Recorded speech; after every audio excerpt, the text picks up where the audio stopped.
guys, the topic that we're taking up today is Chapter 2, The Friendly Mongoose.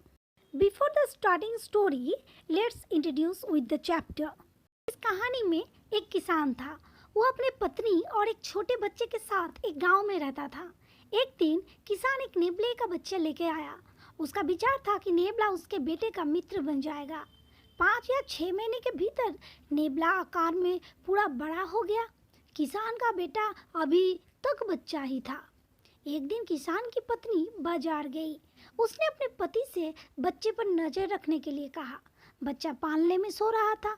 वो अपने बच्चे को नेबले के पास अकेला छोड़ना नहीं चाहती थी।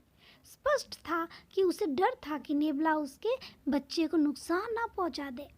किसान ने उसे समझाया कि डरे नहीं। किसान नेबले के ऊपर पूरा विश्वास करता था। जब किसान की पत्नी बाजार चली गई, थोड़ी देर बाद किसान भी अपने खेतों को देखने के लिए चला गया। किसान की पत्नी किराने के सामान से टोकरी भर कर घर लौट आई। नेबला घर के दरवाजे पर उसकी प्रतीक्षा कर रहा था। उसने उसे देखा और उसका स्वागत करने के लिए दौड़ा। किसान की पत्नी ने देखा कि नेबले का चेहरा और पंजे लहू से सने हुए थे। उसने सोचा कि नेबले ने उसके बेटे को मार दिया था। अंत उसने किराने के सामान से भरी हुई अपनी टोकरी से जोर से नेबले के ऊपर प्रहार किया। नेबले की तत्काल मृत्यु हो गई। वह दौड़ती हुई अंदर गई। उसने अपने बेटे को गहरी नींद में सोता हुआ पाया। नजदीक ही एक काला सांप खून से लथपथ मरा हुआ पड़ा था।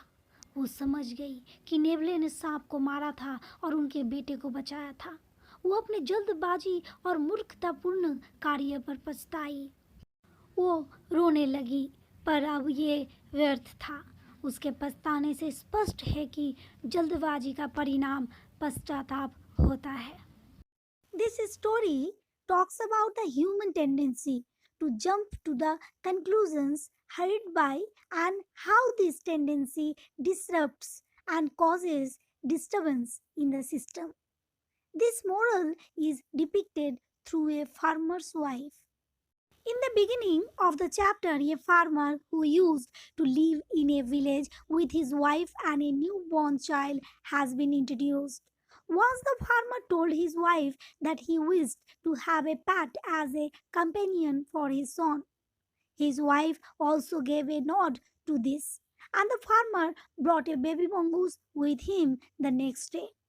One day, leaving their son and the mongoose alone in the house, the farmer's wife went to the market to buy some groceries.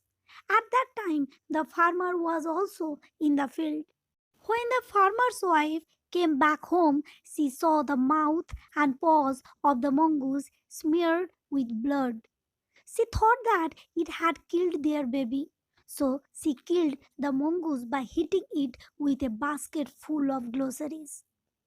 Afterwards, she realized that her baby was fast asleep and a black snake was lying dead.